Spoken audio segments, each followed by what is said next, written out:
அட ஏன் சாமி வேற யாரு கேட்டாலுமே கடன் கொடுக்க மாட்டாங்க, நீங்க வேற யாரிடம் கடன் வாங்க கூடாதுன்னு வீடியோ போடுறீங்களே அப்படின்னு நினைக்கிறீங்கன்னு நினைக்கிறேன்.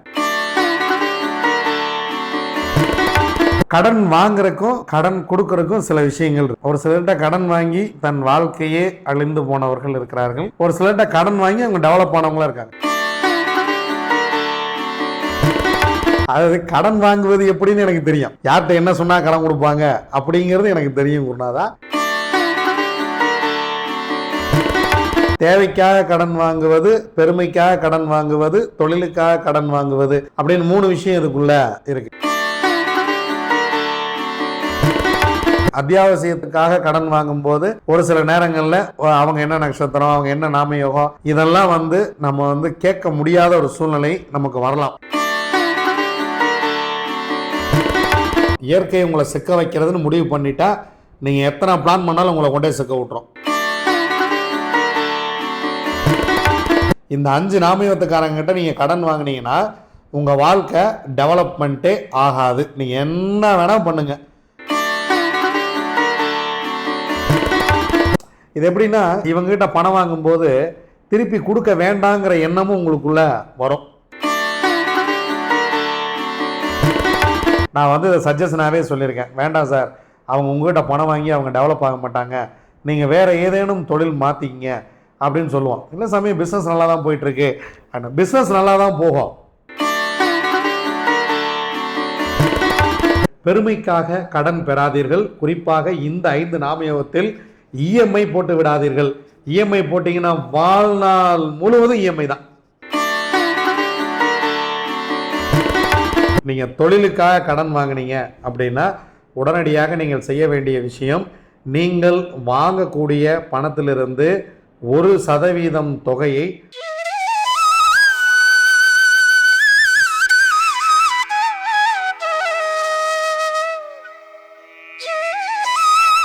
அனைவருக்கும் வணக்கம் நண்பர்களே.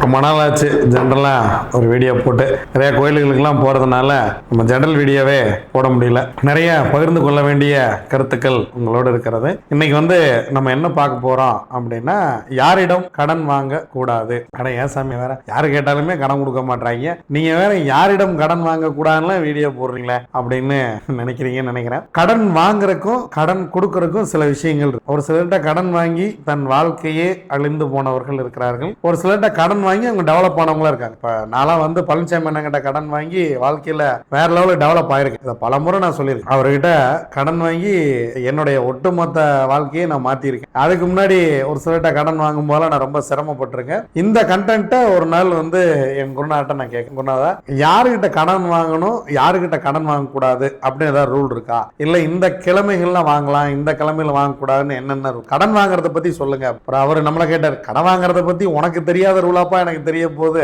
ஏன்னா அவ்வளவு கடன் வாங்கின ஊரை சுத்தி உனக்கு. அதாவது கடன் வாங்குவது எப்படின்னு எனக்கு தெரியும், யார்கிட்ட என்ன சொன்னா கடன் கொடுப்பாங்க அப்படிங்கிறது எனக்கு தெரியும் குருநாதா. நான் அதுக்கு வரல. என்னைக்கு கடன் வாங்கலாம், என்னைக்கு கடன் வாங்க வேண்டாம், எந்த நட்சத்திரம் கடன் வாங்குவதற்கு உகந்த நட்சத்திரம், எந்த நட்சத்திரத்துக்காரங்களை இதை தவிர்க்கலாம், எந்த நாமயோகங்களை தவிர்க்கலாம் அப்படின்னு நம்ம பேசி டிஸ்கஸ் பண்ண விஷயங்களை இன்னைக்கு உங்களோட பகிர்ந்துக்கிறேன். இந்த கண்டென்ட் ரொம்ப நாளா நினைச்சிட்டே இருக்கேன் மனசுல. இதை நம்ம ஒரு நாளைக்கு பேசணும், ஒரு நாளைக்கு பேசணும் நினைச்சிட்டே இருப்பேன். பட் அதுக்கான டைம் அப்படிங்கிறது இறைவன் இப்பொழுதுதான் பணித்திருக்கிறார். சோ வாங்க வீடியோக்குள்ள போலாம். கடன் வாங்கக்கூடாத நாமயோகங்கள் அப்படின்னு இதுல எடுத்தவொன்னு உங்களுக்கு கேள்வி வரும், ஏன் சாமி நான் கடன் கேட்டா அவன் கொடுக்கறதே பெரிய விஷயம், அவனை போய் நான் நாமயோகம் எல்லாம் எங்க போய் பார்த்துக்கிட்டு? அது சாமி, கடன் வாங்குறது 2 விஷயம் இருக்கு. ஒண்ணு, நம் வறுமைக்காக கடன் வாங்குவது, அல்லது என்னுடைய தொழிலுக்காக நான் கடன் வாங்குவது. தேவைக்காக கடன் வாங்குவது, பெருமைக்காக கடன் வாங்குவது, தொழிலுக்காக கடன் வாங்குவது அப்படின்னு 3 விஷயம் இதுக்குள்ள இருக்கு. நீங்க கடன் வாங்கி BMW வாங்கினீங்கனாலும் அது கடன் தான். அவன் நாளைக்கு இல்லைங்க, நீங்க BMW தானே வாங்கியிருக்கீங்க, கடன்லாம் கட்ட வேணாங்க அப்படிலாம் சொல்ல போறல. மாசம் நம்ம இஎம்ஐ 2ஆம் தேதியான இஎம்ஐ அடிச்சிடறாங்க, அதுவும் கடன் தான். அதே போல என்னுடைய வாழ்வாதாரத்துக்காக நான் வாங்கக்கூடிய கடன், குழந்தைகள் கல்விக்காக நான் வாங்கக்கூடிய கடன், அத்தியாவசிய தேவை அப்படின்னு ஒரு விஷயம் வருது. ஒரு கல்யாணம், ஒரு காது குத்து, ஒரு நல்ல விஷயம், இல்ல ஒரு வீட்டுல ஒரு அசம்பாவிதம், இல்ல ஒரு ஏதோ ஒன்று தவிர்க்க முடியாத ஒரு மருத்துவம் இல்லை தவிர்க்க முடியாத ஒரு செலவு, அதுக்கு நான் கடன் வாங்குறது அப்படிங்கிறது ஒரு விஷயம் இருக்கு. இல்லை நான் என் தொழில் வளர்ச்சிக்காக நான் கடன் வாங்குறேன். இப்போ வந்து ஏற்கனவே ஒரு பிசினஸ் போயிட்டு இருக்கு, நான் வந்து போய் ஒரு பேங்க்லயோ இல்லை இன்னொருத்தருடைய கடன் வாங்கி இன்னொரு மிஷினரியோ அல்லது வேறு ஏதேனும் பண்ணி என்னுடைய தொழிலை நான் அபிவிருத்தி செய்வதற்காக கடன் வாங்குகிறேன் அப்படிங்கிறது ரெண்டாவது விஷயம். பெருமைக்காக கடன் வாங்குறேன், வீட்டில் வந்து 20 இன்ச்சு டிவி தான் இருக்கு, நான் வந்து 50 இன்ச்சு டிவியா மாத்துறதுக்கு நான் போய் இஎம்ஐ வாங்குறேன் அப்படிங்கிற விஷயம். ஸோ இதில் இதை பத்தி தான் நம்ம டிஸ்கஷன் பண்ண போறோம். முதல்ல வந்து நம்ம பார்க்க வேண்டிய விஷயம் அத்தியாவசிய தேவை அப்படின்னு ஒரு விஷயம் இருக்கு. அத்தியாவசியத்துக்காக கடன் வாங்கும் போது ஒரு சில நேரங்களில் அவங்க என்ன நட்சத்திரம், அவங்க என்ன நாமயோகம், இதெல்லாம் வந்து நம்ம வந்து கேட்க முடியாத ஒரு சூழ்நிலை நமக்கு வரலாம். ஏன்னா நம்மளை நம்பி வேற யாருமே கடன் கொடுக்கல, இவங்க தான் கொடுக்குறாங்க. அப்படிங்கும் போது அவர்கள் என்ன நாமயோகமாக இருந்தாலும் பரவாயில்லை, என்ன நட்சத்திரமாக இருந்தாலும் பரவாயில்லை, ரோகிணி அஸ்தம் திருவோணம் நட்சத்திரத்தன்று கடன் வாங்காதீர்கள். பூசம் அனுஷம் உத்தரட்டாதி நட்சத்திரத்தன்று கடன் வாங்காதீர்கள். இந்த 2 விதமான நட்சத்திரங்களை தவிர்த்துருங்க. சந்திரன் சனி இந்த 2 நட்சத்திரங்களிலும் நீங்க கடன் பெறாதீர்கள். அது ரொம்ப ரொம்ப முக்கியம். திங்கட்கிழமை சனிக்கிழமை கடன் வாங்காதீங்க. பணமா கையில வந்து கடனாக வாங்காதீங்க. அதை வந்து கொஞ்சம் தவிர்த்துக்குங்க. இல்லையா சனியுடைய நட்சத்திரங்களை தவிர்த்துட்டு சந்தனுடைய நட்சத்திரங்களை தவிர்த்துட்டு திங்கள் சனிக்கிழமை இந்த 2 நாளையும் தவிர்த்துட்டு மற்ற நாட்களில் நீங்கள் வந்து கடனாக வாங்கிறது சிறப்பு. இதெல்லாம் நான் வந்து பார்த்து எனக்கு கடன் கொடுக்கறதே திங்கக்கிழமை தான் சாமி வர சொல்லியிருக்காங்க, செவ்வாய்க்கிழமை அவங்க பணம் தர மாட்டாங்க, நான் என்ன பண்ணிட்டோம், இயற்கை உங்களை சிக்க வைக்கிறதுன்னு முடிவு பண்ணிட்டா நீங்கள் எத்தனை பிளான் பண்ணாலும் உங்களை கொண்டே சிக்க விட்டுரும். இதை கடவுள் பண்ணியே தீர்வார். தலைவர் வந்து கோர்க்கணும்னு முடிவு பண்ணிட்டாருன்னு வச்சுங்க, அதை வந்து நம்ம வீட்டுக்காரம்மா மாதிரி தலைவர். கடவுள் வந்து பார்த்தீங்கன்னா சிவபெருமான் வந்து நம்ம பொண்டாட்டி மாதிரி. வெண்டைக்காய் பொரியல் வைக்கணும்னு முடிவு பண்ணிட்டா வெண்டைக்காய் பொரியல் தான், தலையில் தான் நின்றாலும் அன்று கத்திரிக்காய் இருக்காது. கத்திரிக்காய் தான் முடிவு பண்ணிட்டாருன்னா கத்திரிக்காய் தான் கத்திரிச்சிருவார். அதனால் இயற்கை நமக்கு வாய்ப்பு கொடுக்கிறதா இல்லையான்னு நம்ம சோதனை செய்து கொள்வதற்கு தான் இது. அதாவது என்ன பண்ணால் நல்லது, என்ன பண்ணால் சரியில்லைங்கிற நான் சொல்லிடுறேன். உங்களால் முடிஞ்ச அளவுக்கு இதை சமாளிக்கிறதுக்கு பாருங்கள். ஏன்னா ஒரு சில விஷயங்களை வந்து நீங்கள் வந்து சமாளிக்கலாம். ஞாயிற்றுக்கிழமை அன்னைக்கு வாங்கலாம், புதன்கிழமை அன்னைக்கு வாங்கிக்கலாம், செவ்வாய்க்கிழமை அன்னைக்கு கடன் வாங்கலாம், ஒன்றும் பிரச்சனை இல்லை. சனிக்கிழமை அன்னைக்கு கட்டாயம் கடன் வாங்குவதை தவிர்த்து விடுங்கள். சனிக்கிழமை அன்னைக்கு கடன் வாங்குவதை தவிர்த்து விடுங்கள். இந்த சனி ப்ளஸ் சந்தனுடைய நட்சத்திரத்தில் கடன் வாங்குவதை தவிர்த்துருங்க. இது அத்தியாவசிய தேவைக்கு வாங்குபவர்களுக்கு மட்டுமே. நான் வந்து தொழில் விருத்திக்காக கடன் வாங்குறேங்க, எனக்கு வந்து தொழில் விருத்தி ரொம்ப நல்லா நடக்கணும், நான் வந்து பிஸ்னஸ் ஏற்கனவே ஒரு பிஸ்னஸ் பண்ணிகிட்டு இருக்கேன், இன்னொரு கடன் வாங்கி நான் வந்து இந்த பிஸ்னஸை டெவலப் பண்ண போகிறேன், பிரான்ச்சஸ் போட போகிறேன், இல்லை மிஷினரிஸ் வாங்க போகிறேன், எனக்கு வந்து ப்ரீத்திங் பீரியட் இருக்குது, நான் வந்து ரொம்ப அர்ஜென்ட்டாக இப்போ ஹாஸ்பிட்டலில் சேர்த்துட்டு போய் கடன் கேட்குறதுக்கும் இப்போ தொழிலுக்கு கடன் கேட்குறதுக்கும் வித்தியாசம் இருக்கு இல்லையா. தொழில் ரீதியாக கடன் பெறுபவர்கள் யாரிடம் கடன் வாங்கக்கூடாது, அதாவது இவங்ககிட்ட கடனே வாங்கக்கூடாது அப்படின்னு சில விஷயம்லாம் இருக்குது. அதில் குறிப்பாக வஜ்ரம் நாமயோகம், சித்தி நாமயோகம், வேதிபாதம், வைதிருதி, வரியன், இந்த 5 நாமயோகத்தினிடம் கடன் பெறவே கூடாது. இந்த 5 நாமயோகத்துக்காரங்கிட்ட நீங்கள் கடன் வாங்கினீங்கன்னா உங்கள் வாழ்க்கை டெவலப்மெண்ட்டே ஆகாது. நீங்கள் என்ன வேணால் பண்ணுங்கள், நீங்கள் வந்து 100 கோடி ரூபாய்க்கு பிஸ்னஸ் பண்ணுங்கள், நீங்கள் வந்து சித்தி நாமயோகத்துக்காரங்கிட்ட ஒரு 5 லட்ச ரூபா கடன் வாங்குங்க, அப்படியே உங்கள் வாழ்க்கை ஆஃப் ஆகிடும். அவ்வளோதான். அதை திருப்பி கொடுக்கறதுக்கான காலத்தையும் இயற்கை உங்களுக்கு கொடுக்கவே கொடுக்காது. எக்காரணத்தை கொண்டும் மீண்டும் ஒரு முறை சொல்கிறேன், வஜ்ரம் நாமயோகம், சித்தி நாமயோகம், வேதிபாதம், வரியான், வைதிருதி நாமயோகம், இந்த 5 நாமயோகத்துக்காரர்களிடம் கடன் பெறவே கூடாது. எக்காரணம் கொண்டும் உங்களுக்கு வந்து அந்த பிஸ்னஸே நடக்கலனா கூட பரவாயில்ல, நடக்கிறது நடந்துக்கிட்டு இருக்கட்டும், இதை வாங்கி தான் நீங்கள் வந்து அடுத்து உங்கள் வாழ்க்கையை டெவலப் பண்ணணும் அப்படின்னா தயவு செய்து வேண்டாம் வேண்டாம் வேண்டாம். ஏன் அப்படின்னா என்னுடைய அனுபவத்தில் நான் வந்து என்னுடைய ஜோட அனுபவமாக இருக்கட்டும், என்னை சுற்றி இருக்கக்கூடிய நபர்கள், என் குருநாதர் சொன்ன பல விஷயங்களை நான் பல சோதனைகளுக்கு பிறகே உங்களிடம் கொண்டு வந்து சேர்க்கிறேன். இப்போ நான் சித்தி நாமயோகம், என்னிடம் கடன் பெற்றவர்கள் யாரும் வாழ்க்கையில் டெவலப் ஆனதில்லை. ஆனால் இந்த 5 நாமயோகத்துக்காரங்கிட்ட சும்மா இலவசமாக 100 ரூபா வாங்கிட்டு போய் பிஸ்னஸ் பண்ணி பாருங்களேன்.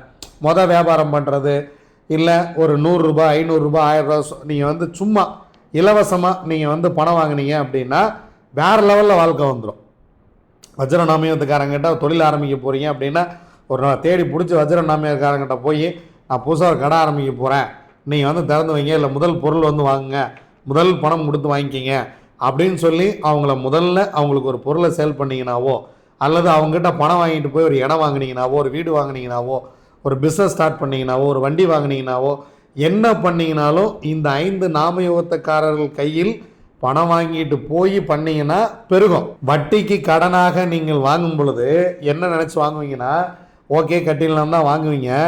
பின்னாடி என்ன நடக்கும் அப்படின்னா, இவர்களுக்கு பணம் கொடுக்க முடியாத சூழ்நிலையை இயற்கை உங்களுக்கு உருவாக்கிவிடும்.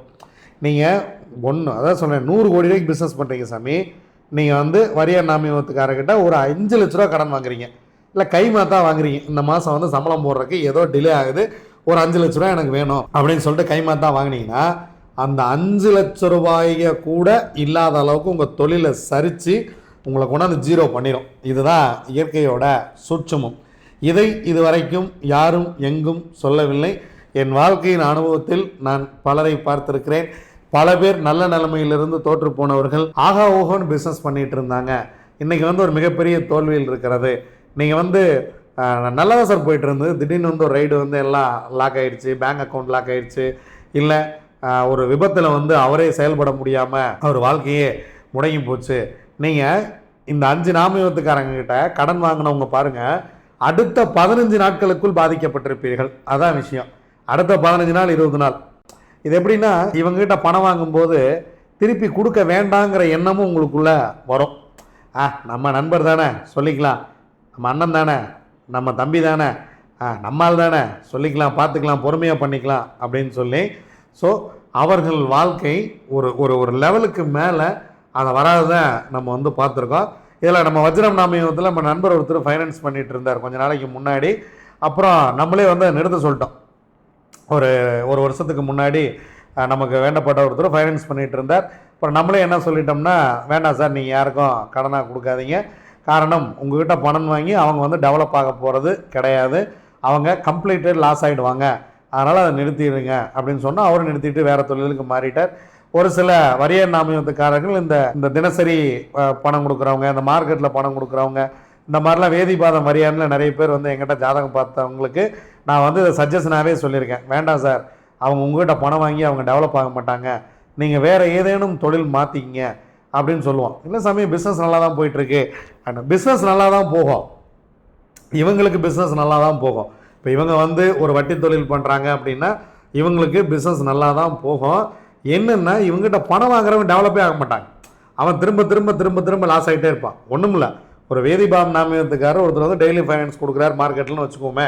இப்போ மார்க்கெட்லாம் எப்படி ப்ரொசீஜர்னால், காலையில் 900 ரூபா கொடுத்துருவாங்க, சாயந்தரம் வந்து 1000 ரூபா வாங்கிக்குவாங்க. இது எல்லா இடத்துலையும் நம்ம பார்க்குறோம். இப்போ அந்த 900 ரூபாய் வாங்கி ஒரு காய்கறி வாங்குறாரு, அதை வந்து அவரை கொண்டு போய் ரீட்டைலாக கொண்டு போய் ஒரு 1500 ரூபாய்க்கு சேல் பண்ணுறாரு. சேல் பண்ணிட்டு வந்து இவங்களுக்கு சாயந்தரம் 900 ரூபாய் 100 ரூபா போட்டு 1000 ரூபா கொடுத்துட்டு மீதி 500 ரூபா அவரோட லாபத்தை அவர் எடுத்துக்கிறார். இதுதான் ப்ரொசீஜர். இப்படி தான் இந்த வியாபாரங்கள்லாம் நடக்கும். ஆனால் காலப்போக்கில் எடுத்தவொன்னே நல்லா தான் போகும். காலப்போக்கில் ஒரு 15 நாள் 20 நாள் அதிகபட்சம் 48 நாட்களுக்குள்ளே என்ன ஆகுன்னா, இவர் வந்து இந்த 900 ரூபா வாங்கினார் இல்லையா, அந்த காயை வாங்கினார். இப்போ அந்த காயோடைய தரம் ஏதோ ஒரு வகையில் பாதிக்கப்படுறது, இல்லை இவர் காய் வாங்கிட்டார், வாங்கினவுன்னு இவருக்கு உடம்பு சரியில்லை, இல்லை ஏதோ ஒரு பிஸ்னஸ் அதில் பண்ணுறார், வாங்கினவுன்னு அவசர தேவையாக எங்கேயோ போகிறார், இவரால் வந்து அந்த பிஸ்னஸ் சரியாக பண்ண முடியல, இல்லை மக்கள் வந்து அதை வாங்கலை, கொஞ்சம் கொஞ்சமாக தினசரி தினசரி தினசரி லாஸ் ஆகி ஒரு குறிப்பிட்ட காலகட்டத்துக்கு மேலே அந்த தொழிலை விட்டே வெளியேற மாதிரி ஆகிடும். அந்த தொழிலை விட்டே வெளியேறி என்ன பண்ணுறதுன்னு தெரியாமல் அடுத்த பக்கம் வேலைக்கு போனவங்களாம் இருக்காங்க. என்னங்க இதுக்குள்ளே இவ்வளோ விஷயங்கள் இருக்கா? இப்போ எனக்கு வந்து ஒருத்தர் ஃபைனான்ஸ் பண்ணுறார், இல்லை பணம் கொடுக்குறார், நான் வந்து எப்படிங்க அவரோட நாமயோகத்தெல்லாம் தெரிஞ்சுக்கிறது அப்படின்னா, ஒரு பிரச்சனையுமே கிடையாது. நீங்கள் வந்து அவங்க டேட் ஆஃப் பர்த் அடிச்சிங்கனாலே நாமயோகம் வந்துடும். நமக்கு வேணும்னா நம்ம தான் ரிஸ்க் எடுக்கணும். இப்போ நீங்கள் வந்து தொழிலுக்காக ஒரு கடன் பெறுறீங்க அப்படின்னா, நீங்கள் வந்து டேட் ஆஃப் பர்த் டைம் உங்களுக்கு தெரிஞ்சதுன்னா 100% நீங்கள் அதை தெரிஞ்சுக்கிட்டு அதில் போய் வாங்குறது தான் விஷயம். இல்லை சாமி, நான் போய் இப்போ எனக்கே அவர் பணம் கொடுக்குறாரு, அவர் என்ன நாமயோன்னு நான் போய் கேட்டால் அவர் காசு கொடுப்பாரா, இல்லை நாமயோகத்தை டேட் ஆஃப் பர்த் டைம் ஜாதகம்லாமா கொடுப்பாங்க, நம்ம வேணால் நம்ம டேட் ஆஃப் பர்த் டைம்லாம் கொடுத்து ஆதார் கார்டெலாம் கொடுத்து நம்ம வந்து லோன் வாங்கலாமே தவிர அவர்கிட்ட போய் நம்ம இதெல்லாம் கேட்க முடியாதே, நான் என்ன சாமி பண்ணிட்டோம் அப்படிங்கிறவங்களுக்கு நான் பின்னாடி ரெமெடி சொல்கிறேன், வாங்க. ஆனால் இதை தவிர்த்துட்டிங்கன்னா 100% ஓகே. எனக்கு தெரிஞ்சு சித்தி நாமயோகத்துக்காரர்களிடம் கடன் வாங்கி டெவலப் ஆனவங்க ஒருத்தர் கூட கிடையாது. நீங்கள் யாருக்கிட்டையாவது இந்த வஜ்ரத்துலேயோ சித்தியிலையோ வேதிபாதத்துலேயோ வரியான்லேயோ வைத்திருதிலையோ பணம் வாங்கி திருப்பி கொடுக்காமல் வச்சுருந்தீங்க அப்படின்னா 100% தலையை அடமானம் வச்சாவது அந்த பணத்தை கொண்டே திருப்பி கொடுத்துருங்க. யாருக்கிட்டே கடன் வாங்கி இட்லியை விற்றாலும் சரி, கிட்னியை விற்றாலும் சரி, எதையாவது பண்ணி இவங்களுக்கு போய் பணத்தை கொடுத்துருங்க. இவர்கள் கையில் நீங்கள் பணம் கொடுத்த பிறகு இயற்கை உங்களை வளர்த்த ஆரம்பிக்கும். கம்ப்ளீட்டடாக உனக்கு எனக்கு சாவகாசமே இல்லாத அளவுக்கு கணக்கு முடிச்சு விட்ருங்க. ஆனால் இயற்கை உங்களை முடிக்கிறக்கே விடாது. அதை வைக்கும்போதே தான் என்னாகும், இவங்ககிட்ட கடன் வாங்கிட்டீங்கன்னு வச்சுங்களேன். இப்போ ஒன்றும் இல்லை, ஒரு 5 லட்ச ரூபா பணம் வாங்கிட்டீங்க. இப்போ அந்த 5 லட்ச ரூபா பணத்தில் நீங்கள் என்ன பண்ணுறீங்க, பிஸ்னஸ் பண்ணுறீங்க, ஒரு அரிசி கடை நடத்துகிறீங்க, பிஸ்னஸ் நல்லா தான் போயிட்டுருக்குது. இப்போ மாதம் 50,000 ரூபா கொடுக்கலான்னு ஒரு பேச்சு, இல்லை கொஞ்சம் கொஞ்சமாக எடுத்து வச்சு அவருக்குன்னு ஒரு 2 லட்ச ரூபா ரெடி பண்ணி வைக்கிறீங்கன்னு வச்சுங்களேன். அந்த 2 லட்ச ரூபாய்க்கு விரைய செலவு தான் வரும். என்ன வரும், மருத்துவம் வரும், ஏதாவது தேவையில்லா பஞ்சாயத்து வரும், ஒரு விபத்து நடக்கும், இல்லை கார் எதாவது ஆக்சிடெண்ட் ஆகும், இல்லை வீட்டில் ஏதாவது ஒரு செலவு வைக்கும். எதையாவது ஒன்று பண்ணி நீங்கள் திரும்ப போய் அந்த கடனை கட்டவே முடியாத அளவுக்கு தான் உங்களை கொண்டு இயற்கை லாக் பண்ணி விடுமே தவிர, ஓகேப்பா நீ போய் ஜாலியாக கடன் கட்டிட்டு வாயேன் நான் பார்த்துக்கிறேன், நீ போ நான் பார்த்துக்கிறேன், அப்படிலாம் இயற்கை சொல்லவே சொல்லாது.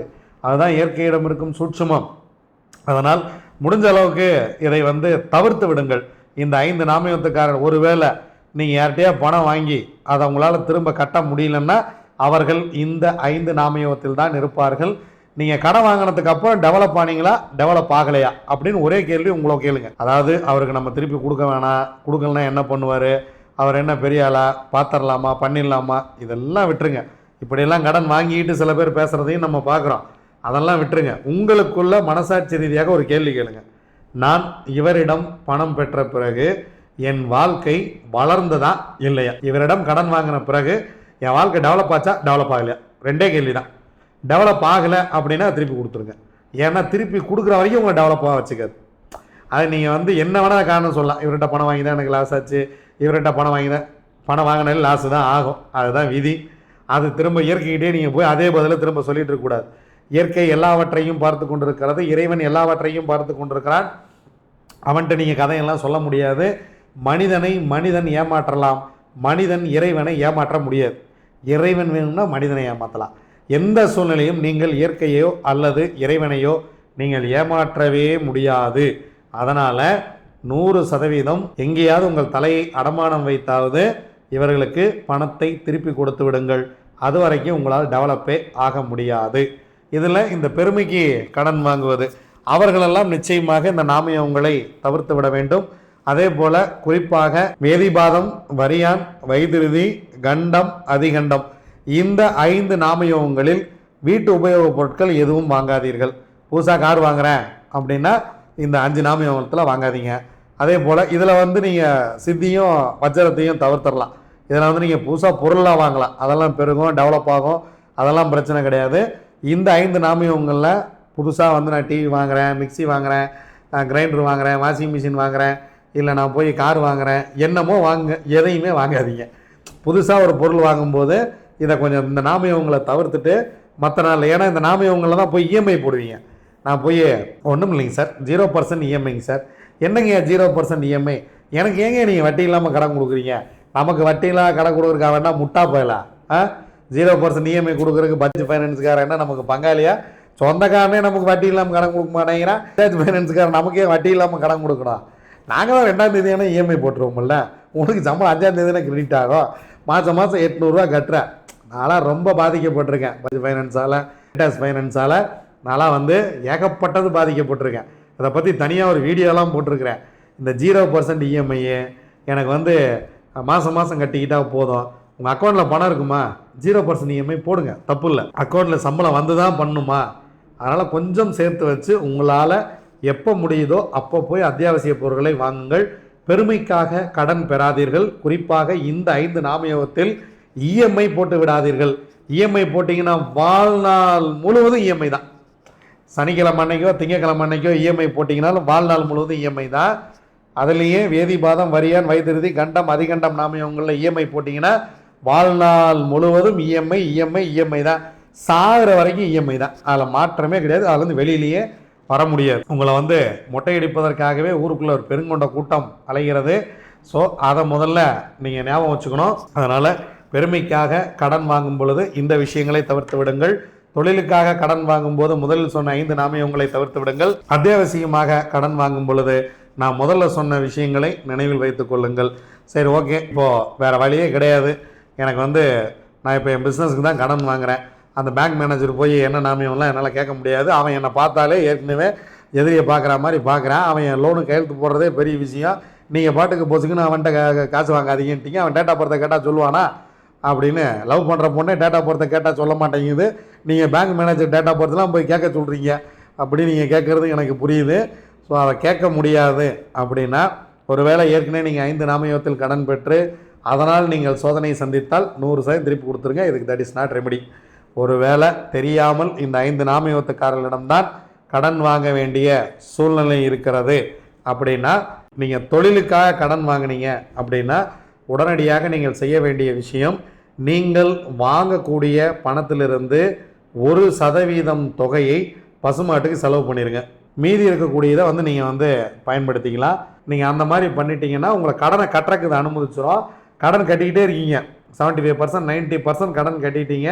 ஸோ இப்போ கடனை முழுசுமாக உங்களை இதை அடைக்க விட்டுருச்சு அப்படின்னா, கடைசியாக நீங்கள் வாங்கிய ஒட்டுமொத்த தொகையில் மீண்டும் 1% ஏதாவது ஒரு சிவன் கோவிலில் அன்னதானம் செய்யுங்கள். ஒரு கோயில் இல்லை சாமி, நான் அந்த 1% 10 கோயில் என்னால் அன்னதானம் பண்ண முடியும் அப்படின்னா 10 கோயிலில் அன்னதானம் பண்ணுங்கள், தப்பு கிடையாது. மீண்டும் அந்த சூழ்நிலையை இறைவன் உங்களுக்கு கொண்டு வர மாட்டான். இல்லைன்னா திரும்ப திரும்ப திரும்ப திரும்ப உங்களை சிக்க விட்டு வாழ்நாள் முழுவதும் கடன்காரனாகவே இருப்பது, கடனாளியாகவே இருப்பது, என் மகனையோ உங்களுடைய வாரிசையோ அல்லது உங்களுடைய மகனையோ மகளையோ கடன்காரர்களாக இந்த பூமிக்கு விட்டு விட்டு செல்வது அப்படிங்கிற ஒரு விஷயம். ஸோ இதனால் நான் எவ்வளோ நாள் உங்கள்கிட்ட நான் பகிர்ந்துக்கணும்னு நினச்சிருக்கிறேன். பட் இயற்கை எனக்கு அதுக்கான வாய்ப்பை கொடுக்கல. இப்போது அதுக்கான வாய்ப்பை கொடுத்துருக்கிறது. நம்ம மீண்டும் அடுத்து என்ன பார்க்க போகிறோம் அப்படின்னா, தங்கம் வெள்ளி வாங்குவது அல்லது அடமானம் வைப்பது அதை பற்றியோ, அல்லது தங்கத்தை வைத்தோ வெள்ளியை வைத்தோ கடன் வாங்கி ஒரு விஷயத்தை செய்வதை பற்றி நம்ம அடுத்த வீடியோவில் பார்க்கலாம். நன்றி, வணக்கம். நான் உங்கள் தம்புரான் ரிஷபானந்தர்.